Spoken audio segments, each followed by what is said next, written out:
Okay, welcome to all. Once you install the Photoshop, you can launch the Photoshop.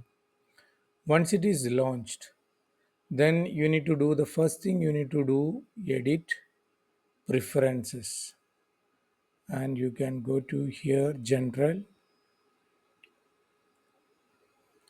In general, there is a tab called scratch disk.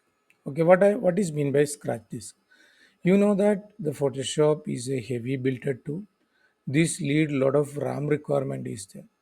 So RAM is a primary memory that is before that is saving to the file, all the process is happening on the RAM.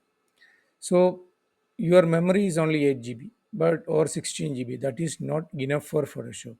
So what we'll do, we will give some hard disk space work as a RAM.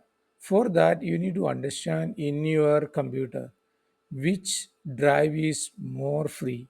You can select here, and you can put that drive as a scratch disk. What is an advantage if you would select the scratch disk? Because if you don't have the scratch disk, the processing time will take a lot, and your Photoshop will be very slow. If you are able to give enough space for the scratch disk, and that is hard disk space as a scratch disk, then your processing speed will improve. This is one of the important thing you need to understand when working on the Photoshop. Okay, thank you for watching on this.